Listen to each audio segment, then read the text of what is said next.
Hello, everyone. Thank you for visiting my channel, Educational Norm. I work as an educational consultant, which means that I have the opportunity to interact and visit with many teachers across Ohio and beyond.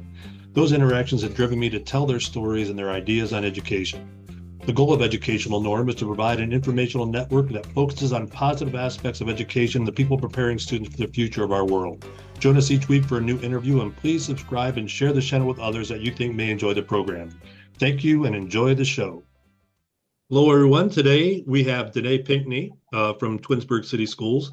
Danee has started teaching back in Columbus, Ohio, after she graduated from the Ohio State University, correct? OH. Woohoo! OHIO. Yeah. Danee's dedication and growth as a teacher has earned her the 2025 Ohio Teacher of the Year and the 2023 Fund of Teachers Fellow. Her strong belief in growth professionally and personally has allowed her to implement courses, influence students, and be exposed to experiences that give her a unique insight to teaching and learning. Welcome to the show, Danee. Thank you. Thank you so much, Mr. Potter. I am, please just call me Norm. We Okay. came into the same uh, beginning class at Twinsburg the same year, so we were classmates there for a short amount of time. Yep. Was it class of 16? No, was it? Yeah, it was 16, 16, Was it 17. 16? Yeah, Yep. I don't even remember. It seems like a lifetime ago already. It's been a Yeah, while.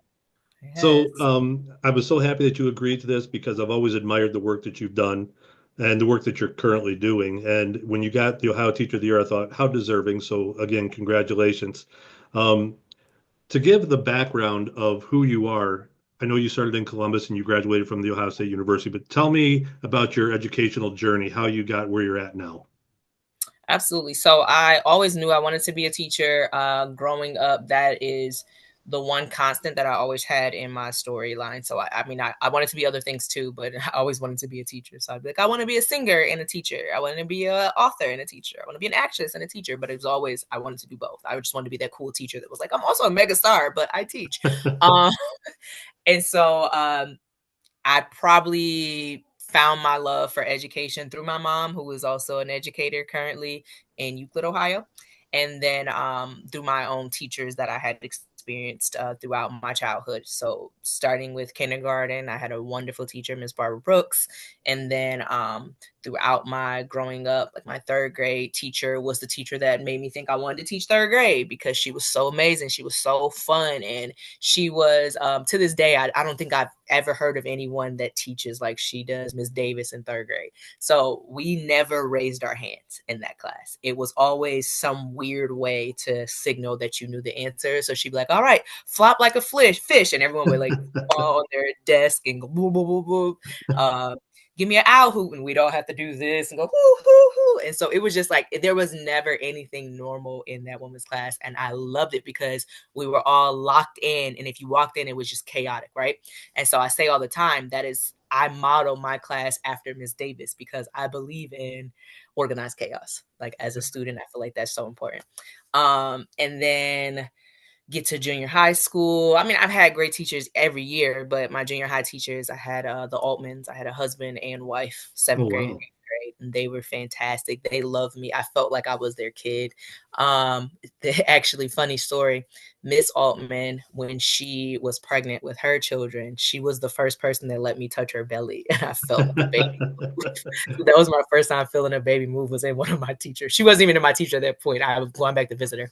So weird how teachers just like make lasting impressions, right? No doubt. And then Swaggerty, I had Mr. Swaggerty in high school. He was the teacher that said, you have so much promise, so much potential, and you are sleeping in my class. You are not paying attention. You're not giving me what you need to give me. And when you are awake, not only do you benefit, but everybody else in the class benefits from your participation. Like you are important to my class. You got to step it up. And so through Swaggerty, I learned the importance of high expectations from students and like how that really just sets the tone. Like you have to come in saying you matter, your voice matters in this class. And so I won't accept less from you. I won't say, well, it's okay. She's got A's in class, so she can sleep. No, do better.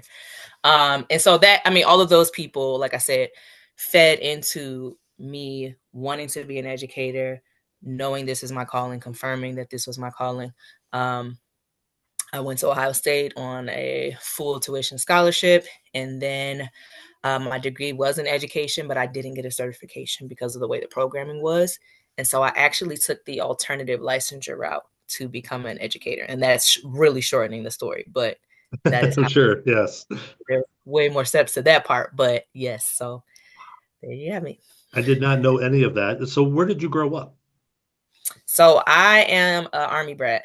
So I was born in Youngstown, Ohio.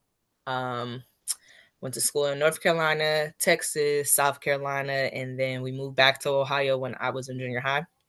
And so I was in the Toledo area. I went to Holland Springfield schools from 6th grade through 10th grade, and then I graduated from Sylvania Southview. So, Wow, you have been all over. And yeah.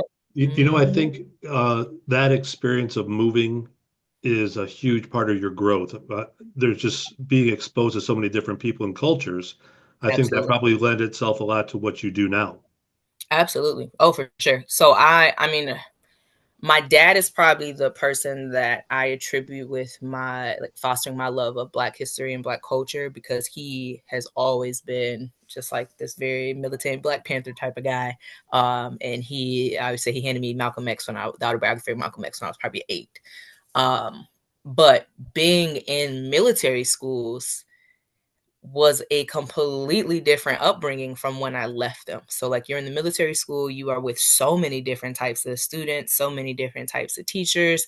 Everyone is bringing in unique experiences. Like, you have a student that will join your class in the middle of the year and they just came back from Korea or Germany. And so you learn so much about different people that it actually, even with my background and knowing Black history, it was still a huge culture shock for me to leave the diversity of military schools and go into general schools. Yeah, that was rough for actually our whole family.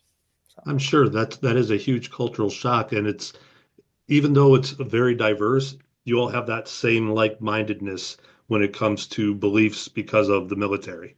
right, right. That's Well, I learned so much about you already. I'm glad I'm glad we're talking. I'm actually doing some work out in that Springfield district right now in some of the private schools out there. So I'm out in Toledo in your old neck of the woods here and there. Uh, Yeah. so one of the things that I hear a lot, and before I get to this, once you got out of Ohio State, you ended up working in Columbus for a little bit after your alternative license. So what were you teaching? What school were you at? And then how did you end up in Twinsburg where we met? So I actually, as soon as I graduated from Ohio State, I took a roundabout way to get into schools immediately, and so I was doing long-term subbing at a charter school in Columbus. Most of my assignment was on the west side of Columbus. And so that was fun. That was actually a really cool experience because that school was K through 8, and they put an emphasis on specific athletics. So the kids would do martial arts and soccer. I think it was just those two. So it was Oh, like wow. a quarter of martial arts, a quarter soccer, a quarter martial arts, quarter soccer. I could be missing a sport, but it was that kind of concept. Right, right. Um, and so they would go and get belted and everything. Um, but at that school, we had a very, very high population of students that were ESL, pretty high, like immigration population on the west side of Columbus. And so because I was a long-term sub, I did have long-term English positions, but then I ended up being their building sub. And so I was there every day. If I wasn't in a classroom, say there was all the teachers were there, which was rare, but if I wasn't in a Right. classroom, I would help with the like behavior unit. And so my last stint there, I was the 8th grade science, or not 8th grade, the 5th through 8th grade science teacher. So I taught science for a whole year minus a month Oh, because that wow. teacher had another job at the beginning of the year and left. Um, so yeah, that's crazy. Like when I tell people I've kind of done it all. Like I've really been all over. I taught science, and if you ask me, I thought I was pretty good at it. Like they gave me the curriculum, but I really got to spend it. And yeah, I did my thing. That was a fun year. That is fun. I think that good teachers just are good teachers. Either you have it or you don't. So you can adopt to or adapt to any situation. You're going to teach kids one way or another. Oh yeah, I like it. I'm like, man. Sometimes I wish that I could do the things that I did with science. I mean, I guess I technically could, but um, yeah, that was fun. So from that school, I thought I was going to have to move back home to Toledo with my family because of the whole certification issue. And it was just like, I can't keep doing the subbing thing. Being in a charter school, the rules are different. And so they worked around having me paid as a salaried employee. They instead made me contract. And so that meant like snow days, no pay. It's like Yeah, that early stinks. days, no pay. And I was just like, I can't do this. I have to get my real thing. And so I was gonna go to UT and do a certification program that they were offering. But I was dreading it because anybody from Toledo that's not there anymore will tell you don't go back. So it was actually someone at UT that just like kind of just like nonchalant. It was like, well, they do have an alternative teacher licensure program that you can do through the state. And I'm like, no, nobody else told me this. I've been stressing for like 2 years. Oh, So yeah, I went that route, found out about there was like a intensive pedagogical institute that you'd have to go through. And then they want you to have something equivalent to student teaching, which I had already done because I had been teaching. And so they let me count those. Yeah. And then I just had to get hired on at a school that would accept my licensure and then start my mentor mhm. resident program. And so from there, I got a job at a different charter school Oh, as an English teacher. And so I taught okay, there. And that was weird because that was not weird, but it's just it was a blended learning school. So we had students okay. from 14 to 21 years old, and Oh, it was wow. like a drop in school. They traditionally would just come in and hop on the computer. Teachers would be around. If they needed help, they would just ask for help. And so I had a pretty progressive principal at that time, and he was like, I don't like that. I want to do something more relational. Who's on board? And there were a couple of us that were like, yeah, let's try it. And so we set up a whole system where we made classrooms where they didn't have to exist. And students would come to school just for my class. And like they would, what time is your class going to be? All right, I'll be here. And they would come just to come to these classes that I was hosting instead of doing the computer work. So it was a beautiful experience for sure. But I So, left because I wasn't paid enough. and I'm sure again anybody that's worked in charter schools knows that pay and benefits are very different than if you are in public school. So then Absolutely. you get the job in Twinsburg. How did you even find out about Twinsburg? Because you're out on the west side. So there's actually one more piece, Norm. When I left Oh, that job, gee. I actually I only left because I had my son. And when I had my son, I saw that first check and they taken out insurance for both of us. And I was like, oh, whew. I thought Well, God wanted me to stay here, but no, it looks like I'm moving somewhere. miscommunication. So I ended up going to Columbus Afrocentric. So I taught at Columbus Afrocentric for a school year. Um, and then my mom lives in this area, so she's in Walton Hills area, Cleveland. Hmm. And with me having my son, his family, his dad's side of the family is all in the Akron area, so it just everyone was closer to here. And so I just was like, let's just look around. I ended up seeing a post for the Twinsburg English teacher position on some random website somebody told me about. It was a K-12 blog spot. And when I saw it, I didn't think it was a real thing because I was like, Twinsburg, that's not a real place. So, Uh, I mean, I filled it out and it's fine. And then Twinsburg called me back. They had me come in for all 75 of their interviews. And then, they're very thorough in their interview process. I was the oh, same yeah. way. Oh, Yeah. yeah. So, And it's funny because when I got my job in Twinsburg, I really wasn't looking, but I saw it and I said, it sounds exactly like what I want to do.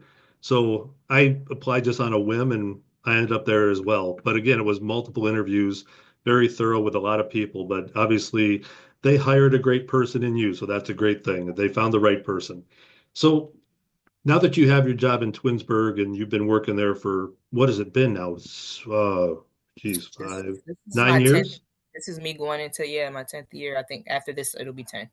Right. I That's think this, correct. Yeah, that's yep. yeah. So you've been there for 9 years, and I know that you've evolved a lot of the curriculum there, and also I won't say your teaching has evolved, but you just as a teacher getting more mature and seeing the world differently, you've had some experiences that really helped drive that. Um, Talk about your trip to Africa, if you would. I can't wait to hear about this because what a great experience and how that all came about. So I gotta take you back then a little bit again, Norm. So what a lot of people don't know, and what I've been talking about a lot since becoming the teacher of the year, is the place I was in mentally prior to that. And so I maybe like 3 or 4 years into Twinsburg, I was seriously considering leaving education. And so that was a really, really tough time for me because, like I said, so much of my identity, my entire life has been I'm going to be a teacher. I'm going to be teaching. I am a teacher. This is what I do. And it was just that feeling of absolute misery. Like I would sit in my car crying when I would get to the building, like just I can't do it again. I can't go in again. And I would leave from there and same thing, like just sitting in my garage, just like I can't believe that this is my life. I was really, really miserable, really low. You could talk to anybody at the school that would have conversations with me. I was genuinely looking into what else I could do. And Mm. so I did a lot of praying, a lot of journaling, a lot of just like trying to do some soul searching. I had my own life stuff going on top of that. And so in the midst of me like going through my own like mental health journey, I started to think like what can I do to try to improve this situation because I want to give it one last ditch effort before I completely walk away from education. And so with that, and I'm not lying to you, I just one day was on my phone and was like, let's look up grants. So what are you gonna do with the grant? I'm gonna start a class. I'm gonna start this class that I've been wanting to start since I got hired at Twinsburg. And the truth is, when I first came to Twinsburg, I knew I wanted to start some type of Black literature class. I'd even brought up the concept of wanting to reach Black students in one of those initial interview meetings. And so coming from an Afrocentric school, that is where my head is at. Like that is, like I told you, my childhood, like that has always been a passion of mine. And so I just looking up those grants was like, let's see what happens. Like I've never written a grant before. I obviously never written a curriculum before. I have concepts of what I want to do. And essentially what my plan is I'm going to try this. I'm going to put everything that I think I want to do and everything I think that this community and the students and the parents and the staff want.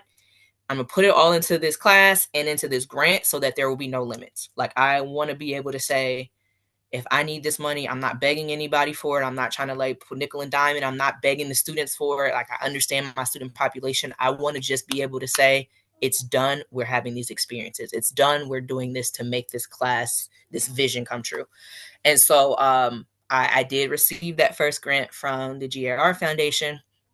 And then I presented my curriculum to the curriculum development committee, got that. And so that first year, the class was an elective. And just that alone was like this eye-opening experience for me. Like, dude, you like you are making this stuff work for you. Like you were so miserable, you were so worried about how you were going to stay in this field, you were feeling so like undervalued, unappreciated, feel like people weren't seeing you, and you're at this point now where you don't care. You are excited about what you are learning, what you are teaching the students. This is the vibe, and you need to keep doing this. You need to keep finding ways to find how to reignite your own passion. You need to keep finding ways to keep learning for you personally. Like I know schools give you professional development, but Danee, what you are doing on your own, you need to keep doing it. And so that is essentially what led me to the Martha Holden Jennings Fund for Teacher grant. And writing that grant, and honestly anything that I've written, grants, the application for the teacher of the year, all of that stuff has been so therapeutic because again it goes back to that whole professional development for myself, and that is me doing my own reflecting, my own like future planning, my own vision boarding, manifesting, whatever you want to call it. I do that through those activities. And so writing that grant for Fund for Teachers, essentially I put in the grant, you talk to people about travel, they'll tell you about the Bahamas, they'll tell you about going to Mexico, they'll tell you about Italy, and oh, Spain is beautiful, but you don't hear people talk about Africa.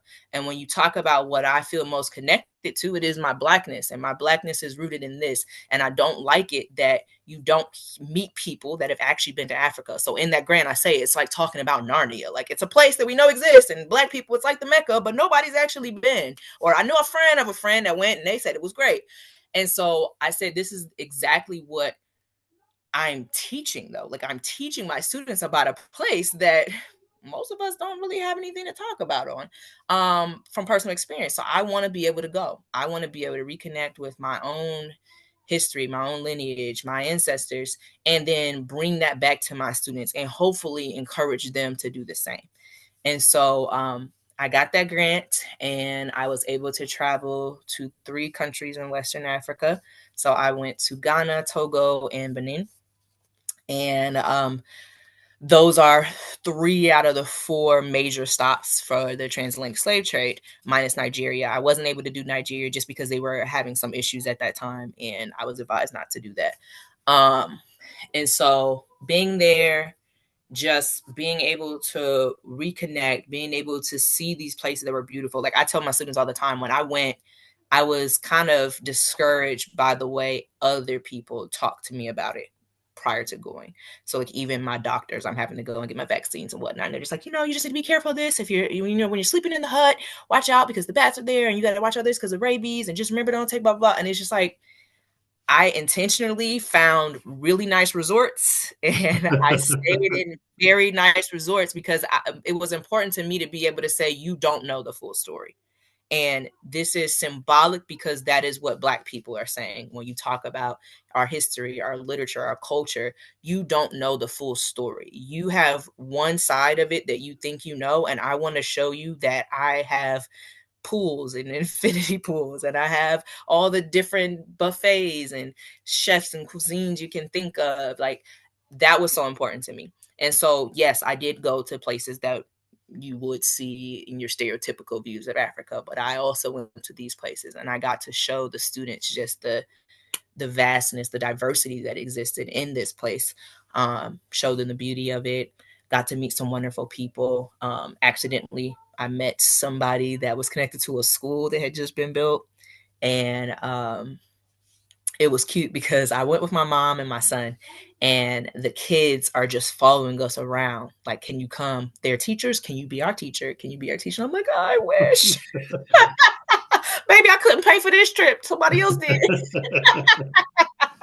So I was like, it's really important for me to bring you all back to my students because I didn't even expect to meet y'all. And that's the great thing about this grant, by the way. If you're a teacher listening, check out Fun for Teachers. They are so trusting of teachers. Like they say, tell us what you want to do, but be open to the unexpected, and we support it. And so that's exactly what happened. Made that connection, brought that back to my students, and my students were like, we want to talk to them more. We want to do more with them. What can we do? And so through that interaction, my students last year created their own fundraiser. They reached out to community businesses in Twinsburg and around that area. They invited all their peers. They brought in all of these different foods. We researched games, and we had this whole day where students just came in and had a good time. They talked to them about Ghana. They painted Ghana flags on their faces. We video chatted for just a bit with some of the students that were over in Ghana. We had the Cleveland Black storytellers, who are our own local griots, come and tell stories to the students. It was a beautiful experience because so much of it wasn't me. It was the students, and it was them interacting with people that I met through my professional development going to Africa.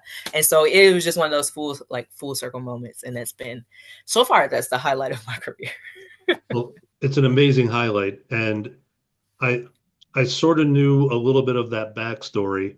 And I think that's one of the main reasons I really wanted to talk with you because you found a way that brought you back to the joy of education and teaching.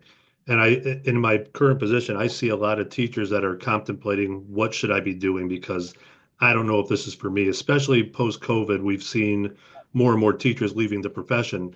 So I'm hearing you say you have to take charge of what you do to make it work the way you need it to work to be happy. And that's a valid point for anybody. So thank you for sharing that piece of it.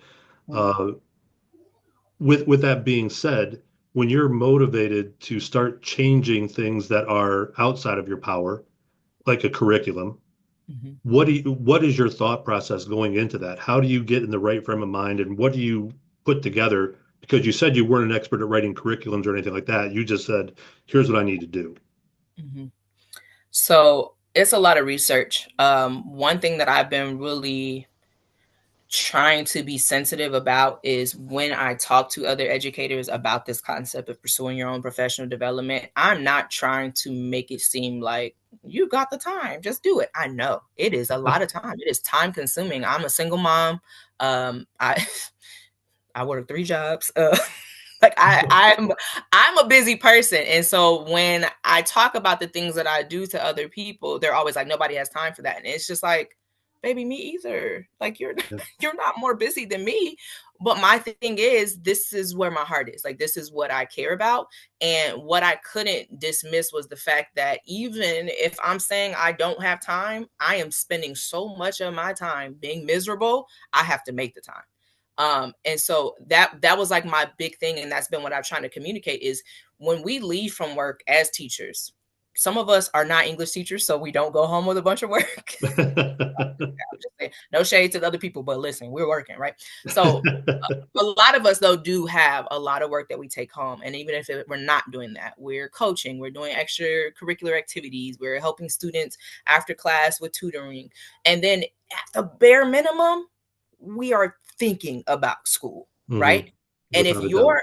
if your headspace about your career is dissatisfaction, your contentious, like whatever your feelings are, if they're negative, you are taking that negativity into your life outside of that school building. That means your husband is feeling it, your wife is feeling it, your children, your friends, like everything is unfortunately feeling the negativity that you're taking from your job. And so my whole thing was I have to spend the time to make my time better. Hmm. I do. Because, like, if I don't, I'm just going to be miserable. So, yes, it does take me time. But, like I said, I found it to be pretty cathartic being able to journal. But I'm an English teacher, so I can't speak for everybody. I get it. Um, but it really was just me doing a lot of research and trying to figure things out. But what I say to people that aren't writers like me, find somebody that is. And like, I know that this is a point right now that a lot of people are kind of struggling with, but there are so many tools for people that are not great writers that you might need to stop being shady towards those AI tools and look at them. Yeah. Because I like my mom, she is a math science person. She won't be mad at me, and I already told her this is going to come up a lot. Mom, I'm sorry. She's terrible, terrible. But my mom has the most brilliant, beautiful, passionate, thoughtful ideas when it comes to students, when it comes to education. Like I say all the time, my mom's students are my god siblings because she's so involved. She's so loving. These people are at our house all the time. I'm like, man, can they please not be at our house right now? Like, can we just be? It's enough of us already. Um, my mom is a great educator, but her sentence structure, her spelling, like I won't even tell you what I was. She sent over the recipe, the list for Thanksgiving. I'm like, girl, what are you trying to say? I have no idea what I'm supposed to buy. So that's not her strong suit. But what she can do is she can lean on me. She can look at these tools. I'm like, Mom, we need to put Grammarly on the computer. Like, we need to use these different devices because you have the great ideas, and it's not fair to keep great educators out of these opportunities for professional development, for grants, for curriculum building, whatever the case may be, because they don't have the pretty writing that Hmm. English teachers do. And so even in the different boards that I've been working on since, like with helping with grant writing and whatnot, that's something a lot of us has been talking about. It's just that pretty bias, that pretty writer bias. We have to be mindful of that. In the same way that we as educators understand that our students are so different, teachers are. And we Hmm. need to acknowledge these amazing teachers that maybe are not putting pen to paper in the same way that an English teacher would, but have fantastic ideas, and they need support. They need to feel valued. They need to have their voices being elevated. And so, yeah, those tools can be very helpful. And I highly suggest that teachers find the tools, find the people, the resources they need to get the development and the support that they need. It's networking, and I think that if we take a step back and we look at ourselves as students of life in general, Yes, just like our students, we're trying to diversify and give them differentiated instruction and personalized learning. We have to do the mm-hmm. same things for ourselves. If you don't Absolutely. find that personalized instruction you really need as a teacher, you're going to get bored, you're going to get frustrated. So it's important to find that what you're passionate about and pursue. So I love that Absolutely. you were able to do that. Um, I do have to thank you. You turned me on to so many authors that I did not know when you were designing that class. I read the books that you were going to put in.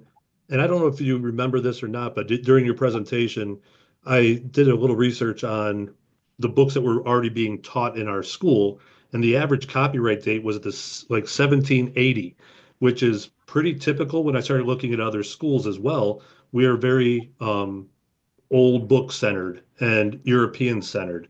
So Yeah. when you started suggesting these books for your course, I loved reading them because it's a different perspective. So what authors did you start off with that African study class? Ooh. So to be really truthful, I just didn't start off with an author. I started off with an editor. I looked at Henry Louis Gates Jr. I'm a huge fan of Henry Louis Gates Jr. The Norton Anthology is something that he worked with a few other editors on. And sometimes I'm like, Danee, you need to diversify a little bit, but I love that man. Like, I feel like he has put me on to so much. Because I mean, if I was designing the course, it was a lot of Malcolm X and Black Panthers. You know what I mean? And I feel like it's so important that we're getting different viewpoints. And so through Henry Louis Gates and the documentaries that he does, various things with PBS, I've been able to find other authors. I've been able to find other great thinkers. And even through who he's introduced me to, I'm able to get people that have different viewpoints from him and get maybe some less biased opinions, because if you do continue to go from one source, you're going to kind of get one narrative. Although I do think he does a good job, but I really did start with him. And it was important to me to give students a more complete version of history, which I tell the students is probably not going to be their favorite thing, because that means we are going to read some old texts. But what I hope to show you through some of these old texts is how a lot of what we talk about today is still relevant, especially if you're talking about Black history. And so a cool piece that we get to look at are the appeals from David Walker. And so David Walker is he's credited being the inspiration for Nat Turner's revolt, right? But you have this person who himself, he's not enslaved. He's not. But he's like, this isn't a them problem. This is a us problem. And he's taking it from the standpoint of the United States is claiming to be a Christian nation. We need to go back and look at what it says in the Bible, right? And Right. so I love being able to talk about this with students, because so much of what David Walker is talking about way, way, way back then is relevant today. Hmm. And it's like we have to see from the very beginning, people are calling out hypocrisy in this nation. And it's not in a dismissive way. And it's not in a way that's saying, I hate this place. It's saying, I want this place to be better. And so I love that you can see a voice like David Walker and then see the direct connections to a Nat Turner, and then see the direct connections to a Marcus Garvey. And then from Marcus Garvey, you can get your Malcolm X. And from your Malcolm X, you get your Black Panthers. From your Black Panthers, you can get your NWA. And NWA, you get your little babies. And so I'm telling the kids, like, guys, this is it's all leading up to you in such a beautifully literary, beautifully way, right? And so yeah, that's the kind of stuff that I like. So I do, but you have to bear with it. It is older. It seems like they got paid by the letter. So, you know, some of this stuff is long-winded. It's a little repetitive sometimes, but There love wasn't a lot to it. do back then, so you had to write a lot just to occupy time. That's what they did. Yeah, Well, they get paid for the letter. I mean, the words count and all that stuff. So I get it. Like, but yeah, it's different. the I used to teach history, and I spent a summer studying the colonization of Africa, which opened my eyes tremendously. Yeah. Um, but one of the speakers there had a line that I still use to this day, and this is back in probably 1992. History is the fiction of the powerful, which I just love, and it made me teach history in a very different way because okay, who's writing this history and what are Yeah. they trying to promote? So, in some of the books that you were able to bring, it challenged some of those notions that we've all been taught. And I think that's a great spot to start is what's really the story and how do we get to that story? How often do you still hit that theme in all your courses that you teach All the time. all the time? Absolutely. Like, I Yeah. mean, so right now I have the Black Lit class, and then I have an English 11 class. And so with English 11, this was previously the British literature course. And so people are probably cracking up because my Christmas leggings keep popping up. I noticed that. I was wondering either she's in her pajamas or it's Christmas legging day. Oh, they're Christmas leggings. I took off some of the Christmas gear. It was way more. Uh, last week of school. I know. Um, and so with English 11 being British literature, I actually did really, really love the way we taught it. But it's British literature. It's white. It's male. Like it's not going to get very diverse. But it still is history, and I think within it, if you teach it authentically, you are very much so getting the same story that I teach in Black Lit, and Mhm. it is that same conversation of who gets to tell the story. And so we start with like your Anglo-Saxon literature, your Beowulfs, and this is an oral tradition, right? And so this story is not being written down. That's the exact same story that we're talking about when we talk about ancient African literature, right? This stuff Mhm. was not being written down. This was a strong oral tradition. These are the same stories that were being told hundreds and hundreds and hundreds of years ago that they are telling today. There's so much strength and power in that. But because of this Eurocentric view that we have, if you didn't write it down, then it's not true, right? And Right. so what you do is you have the story of Beowulf, but suddenly Jesus is in it. It's like Jesus wasn't even around yet. What's happening? Like, what are we talking about here, right? Um, and so you kind of have that conversation where you look at something like Beowulf, and then you slowly get into something like Sir Gawain, and you talk about Canterbury Tales, and what do we see starting to shift? And you talk about the Protestant Reformation, and like all of these different movements. And essentially, what is being said is the low man becomes enlightened. We give him the opportunity to tell his story, to translate, use his own perspective, provide his own context to what is being told is the truth, and then give his truth through that, right? And that is what Black literature is. I tell the students all the time, like, you have to, one, pay attention to context, because context matters, right? You look at a poem from Phyllis Wheatley where she's thanking God for slavery because it introduced her to man. But then I also say, guys, but look at the foreword of Phyllis Wheatley's book. She had to go through an entire judgment. Like, they put her on trial to Right. prove that she was actually writing this herself. She can't come out the gate talking about white people are evil. Like, Right. Right. no. And so, I mean, we even like right now, we're just wrapping up Reconstruction and Renaissance time period. And we talk about your Booker T. Washingtons and your we just got into Marcus Garvey versus your W.B. Du Bois. And I'm just like, guys, these are segregationists. And we've learned segregation is such a bad word because we've taken the nuance out of history. What these people are saying is, yeah, we do still need to be segregated because there are so many mental shackles on the minds of people like us that it doesn't make sense to just put us in the same spaces as someone that we feel inferior to. So not only do other people think we're inferior, but we ourselves have bought into this lie and we need to build ourselves up, right? And so just being able to just, that's a small little thing Mhm. that changes the way we view history. Just teaching students that tiny little thing, like, hey, so this is what Garvey's mission was. This is what Booker T. Washington was talking about. This is where Malcolm X is coming from, right? Yeah, it's just like small things like that. And you just see the more you teach history through the lens of, like you said, who's the keeper of the story, who tells the story, how does that change your view of it when you hear someone else's story? It's very impactful. I mean, even I've talked to history teachers and they're just like, but this isn't true. And it's like, this same story has been told for 100 years, but because it's not in that book, you think it's not true. I don't know. If we were going off of just like artifacts, it's pretty solid. So Yeah. yeah. I was actually working with a history teacher that wants to get more into the weeds, away from the traditional curriculum.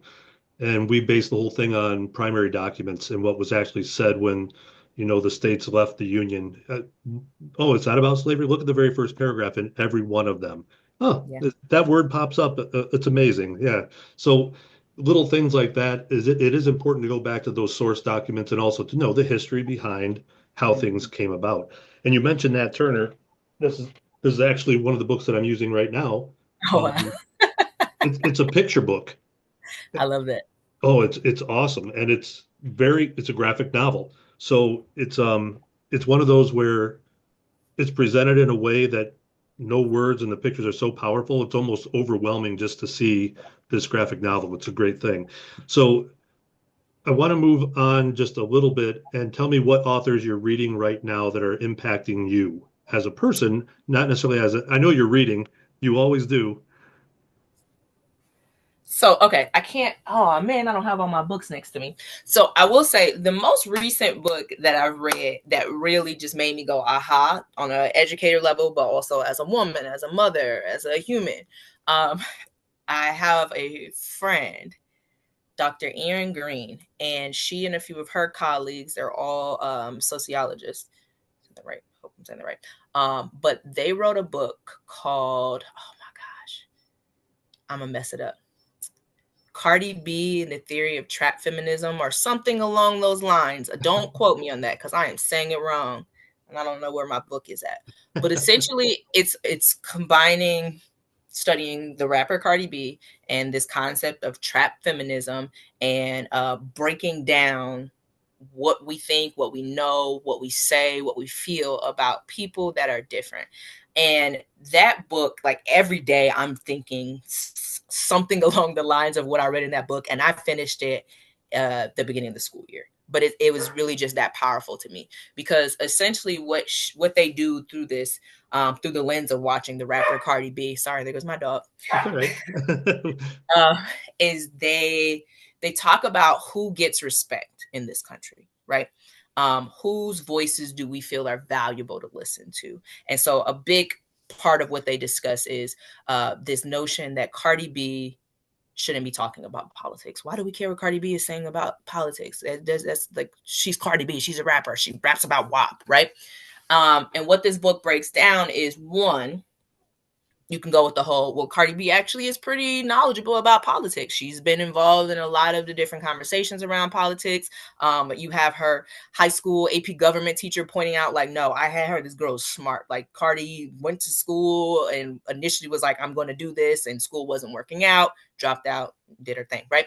But then on the other side, and probably the more valid argument is Cardi B is a citizen of the United States. Politics are about citizens of the United States. Cardi B is one of numerous women just like her.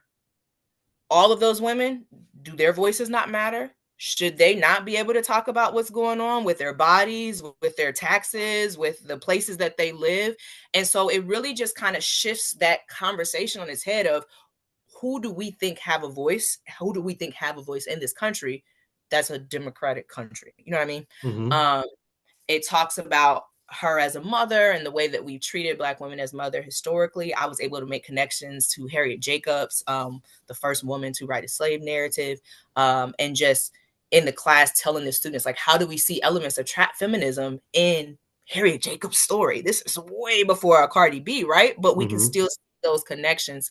And so that book has really, really just been at the forefront of my mind because it's making me rethink the way that I judge people, the way that I look at people who I claim to love, who I claim to care about, who I claim to want to help progress. And I, in many ways, am judging them. I am feeling like their voices aren't valid, not allowing them to have a voice, not allowing them to say what matters to them, right? Um, and so, yeah, that book is really standing out to me. I'm gonna make sure I'm telling you the right name. All right, let me give them some respect. And that's, that to me is important to hear. Again, for people that are trying to find the reason to be a teacher, you find those reasons sometimes in books that aren't meant to help teachers. That's a book that's just out there that gives you a different perspective and allows you to think differently about what you do and who you are. So I think there's great Absolutely, value in understanding the outside sources. There it is. Yep. kind of. All right, The there it is. sociology of Cardi B. There you go. The trap Yep. of, okay, got it. It's a And trap we'll, feminist approach. all right, we have it now. It's all good. Uh, it doesn't sound like my kind of book, but I'm intrigued just because you're intrigued. But you know what's so crazy is it's a sociology book. Like there's Right. definitely that higher level language, but then in the middle there's like a Cardi B rap line or a verse from Meg Thee Stallion. It's kind of jarring, like, That's but that's what fun. you're studying, and that is the approach that you would take from a sociologist standpoint. I love that these authors were so unapologetic in even addressing this. They put this out there to their community and said, this is valid. This is worth discussion. This is worth study. And so that, I mean, that's just that's the spirit of Black history, Black culture, and I love that. So Well, your passion is very obvious, and I want to ask you one last question, and it's going to be an easy one. Tell us about the event that you were able to attend today with your former students, which I just love because I saw your eyes light up when you told me that that's where you came from. I'm gonna cry, Norm, because I seriously I was crying on my way home to pick up my son late. So each year the Black History Club at Twinsburg puts on an alumni college panel, and so we just call on students that have recently graduated and ask them to come back and talk to our current students about their experiences at college. And it is hands down my favorite thing that we do as a Black History Club, and we do a lot of cool things. I love that one because I love seeing the students coming back and just having those aha moments. They I get it, I see what I was doing wrong. And even like today, one of the girls talks about staying with her friend and them eventually deciding they need to take different rooms. And I looked at her and I said, I told you. She said, I know, Miss Pinckney, you told me. Uh, um, but just like having them back, seeing them as adults, it's just a beautiful, beautiful experience. And you can talk to students as much as you want. You can talk to teenagers until you're blue in the face about what's gonna come, and this is what you gotta look forward to. And I'm 35 and I still feel like I just got out of college. So I'm like, no, listen, because this is what they're doing. I don't even know what they're doing. That was a long time ago today. Relax. But for them to see people that they just saw in the hall, 7 months ago, that's significant. And so they get to ask them those questions like, what does a sock on the door mean? Like, it's just like those really funny questions that you maybe won't talk about as a teacher, or you don't know about because it's a different environment. And they get to converse with one another. They get to share their frustrations. And even the students that are all back from college, I think it's also pretty therapeutic for them because one, they're being able to give back, which is always important, but also they're surrounded by people that have experienced what they've experienced, but also have the same background as them. And it's a little bit of reflecting. Even if they don't think of it that way, I see that that's happening. They're like, no, no, mhm. no, you're right. That did happen. They're giving each other tips. So I think it's just a great experience all the way around. Anytime you have kids coming back and they can just share stories and you can reminisce and catch up and again see their maturity and their growth, it gives you that extra oomph to get through these last couple days before break. Listen, and I need it. Like, I seriously, before I got on with you, I was just thinking, like, man, that feels so good because that week before, first of all, the end of a quarter is just, it's a wrap because I always tell the kids that's when y'all suddenly remember that you get grades. So it's just a very stressful time for me. Don't talk to me, I'm a dragon, right? And so you have that feeling of just all the stress, and you're right. Like, this is one quarter that I can end typically with this high note of seeing those students and just feeling so proud. Like, I feel like a mom when I'm gonna cry, I'm telling you, but I feel like a mom when I watch them. I'm like, oh, you're doing what? You're in what club? You're the president of that. Oh my gosh, I'm so proud of you. I always told you you could be this great, and I always knew you would. Like, it's so fun. It's so Yeah, fun. that is fun. I thank you for your time. That hour went by so fast. I'm a talk, Norm. I'm a good talker. Well, you're a good talker, and it's information that I needed to hear, and I've learned so much about you, which I didn't know. Um, Notice I kept quiet because I don't need anybody knowing anything about me, which is good. But thank you for the great conversation. And I have a couple other things I'll share with you after this. So let me sign us off here and then we'll get going. So thank you again for your time. And for all you watching, please remember to subscribe to this channel, Educational Norm. And if you have questions about myself or Danee and what she's doing, you can contact me at norm@normpotter.com or visit my website at structuredcreativityconsulting.com. Until next week, be kind, be professional, and find solutions. Thank you, Danee. Thank you.